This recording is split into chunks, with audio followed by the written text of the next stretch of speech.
This animal weighed as much as a school bus.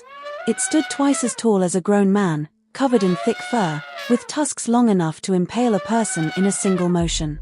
And early humans didn't just avoid it. They hunted it. On purpose. With nothing but sharpened wood, teamwork, and an almost unbelievable amount of nerve. So how exactly do you take down an animal that could kill you with a single step? Mammoths weren't just big. They were dangerous in almost every way an animal can be: immense size, crushing strength, sharp tusks, and often, the protection of a herd willing to defend an injured member. A single mistake could mean instant death. No hospital. No second chances. And yet, the reward was enormous. One successful mammoth hunt could feed an entire group for weeks: meat, fat, bone for tools, hide for shelter and clothing. It was, quite possibly, the single highest risk, highest reward strategy available to early humans. So they didn't rely on strength. They relied on something far more effective. No individual human stood a chance against a mammoth alone. So early humans didn't try. Mammoth hunts were group efforts, often involving dozens of people working in close coordination.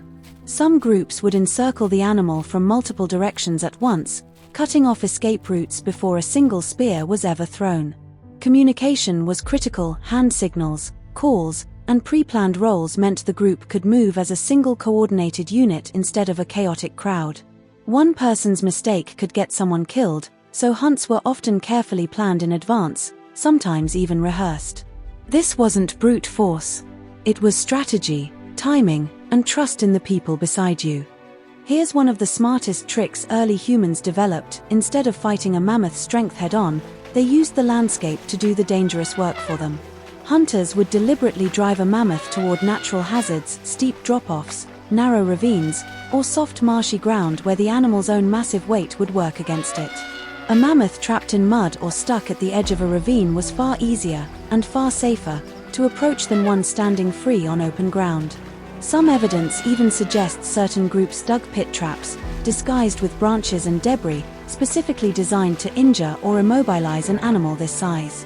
The land didn't just provide the hunting ground. In the right hands, it became a weapon. A basic sharpened stick wasn't going to get through a mammoth's thick hide and fat layer.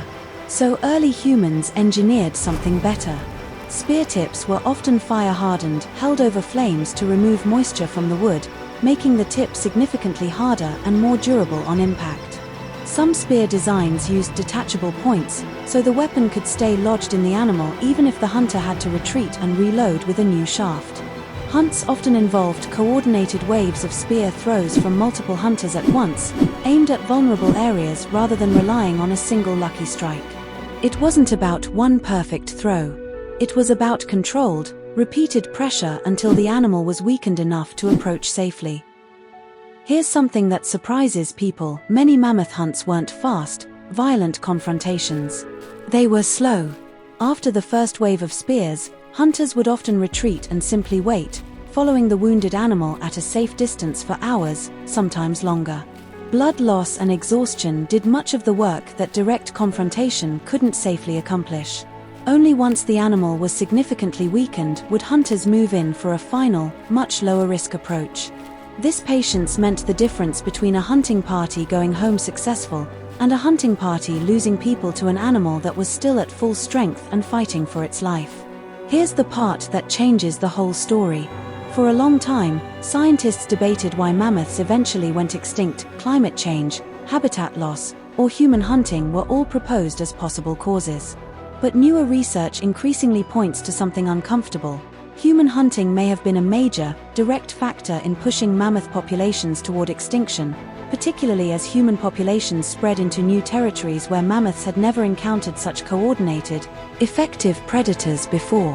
In other words, the same ingenuity, teamwork, and weapon design that let early humans survive against these massive animals may have eventually been so effective that it helped wipe the species out entirely.